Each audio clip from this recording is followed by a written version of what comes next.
এক নম্বর, স্ত্রীরা আমাদেরই একটা অংশ, যেহেতু তার কাছে আমার কিছু অধিকার আছে, আবার তারও আমার কাছে কিছু অধিকার আছে। এই অধিকারগুলোকে আমাদের মনে রাখতে হবে, যেগুলো ফরজ অধিকার। সেগুলো কি? আমরা স্ত্রীদের সাথে তাদেরকে এলমে দিন শিক্ষা দেবো, আবার দুনিয়াবি যে সকল ভদ্রতা আচার আচরণ এগুলোও শিক্ষা দেবো, এবং তাদের সাথে ভালো ব্যবহার করব, তাদের ইমানটাকে পরিপূর্ণ করব, ধর্মীয় কোনো বিষয়ে যদি ঘাটতি থাকে সেগুলো তাদেরকে শিক্ষা দেব, এবং তাদের পিছনে অর্থ ব্যয় করব, তাদের যদি কোনো অসুস্থ হয় চিকিৎসা করবো, এ বিষয়ে কোনো কার্পণ্যতা করব না, এবং তাদের সাথে কখনো খারাপ ব্যবহার করবো না, তাদের সাথে কখনো দুর্ব্যবহার করবো না, বরং তাদের সাথে উত্তম ব্যবহার করব। যেখানেই তাদের কোনো ভুল ত্রুটি পাওয়া যাবে, বোঝানোর মাধ্যমে তাদেরকে আমরা সংশোধন করার চেষ্টা করব। কখনোই শতভাগ আপনার আমার মতো বানানোর চেষ্টা করব না। যদি বানাতে চেষ্টা করি তাহলে তার সাথে সংসার করা সম্ভব হবে না। প্রিয় ভাইয়েরা, আজকে আমরা কোরআনের আলোকে, হাদিসের আলোকে যে তথ্যগুলো জেনেছি, আমরা যথাসম্ভবে আমাদের স্ত্রীদেরকে সে হকগুলো আদায় করা দেওয়ার চেষ্টা করব। আল্লাহ তাআলা আমাদেরকে আদায় করার তৌফিক দান করুন।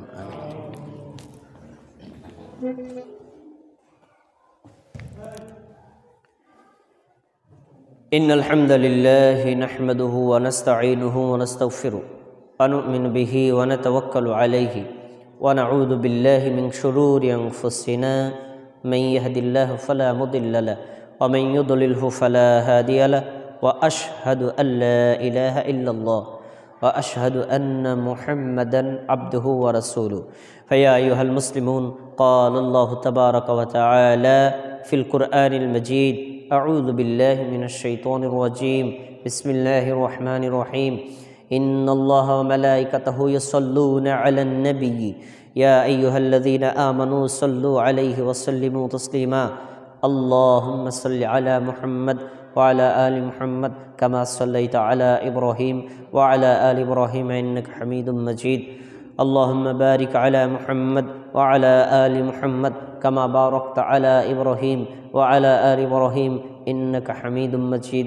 ওয়ারদাল্লাহুম্মা আনিস সাহাবাতি আজমাইন খুসুসাম মিনহুমুল খুলাফাইর রাশিদিন মিনহুম আবি বকর ওমর ওয়া উসমান ওয়া আলী রাদিয়াল্লাহু তাআলা আনহুম ওয়া আনিত তাবিঈন ওয়া মান তাবিআহুম ইলা ইয়াউমিদ্দিন। আল্লাহ, আপনি আমাদের সবাইকে ঈমানদার হিসেবে কবুল করুন, আমাদের সালাতগুলোকে কবুল করে নিন, আমাদের খুতবাগুলোকে কবুল করে নিন, আমাদের নফল আমলগুলোকে কবুল করে নিন। আমাদের মধ্যে যারা অসুস্থ, আমাদের সবাইকে পরিপূর্ণ সুস্থতা দান করুন। আমাদের পরিবারের মধ্যে যারা অসুস্থ, আমাদের সবাইকে সুস্থতা দান করুন। আমরা যারা বিপদগ্রস্ত, আমাদের সবার বিপদকে আপনি উদ্ধার করে দিন। আমরা যারা ঋণগ্রস্ত, আমাদের ঋণগুলো পরিশোধ করার তৌফিক দান করুন। আমাদেরকে বেশি বেশি দান সদকা করার তৌফিক দান করুন। আপনার ইবাদত বেশি বেশি করার তৌফিক দান করুন। আপনি আমাদের সবাইকে ঈমানের উপর, ইসলামের উপর অটল বিচল থাকার তৌফিক দান করুন। স্বামীর হক, স্ত্রীর হকগুলো আদায় করার তৌফিক দান করুন। আমাদের সবাইকে আপনার বান্দা হিসেবে কবুল করে নিন।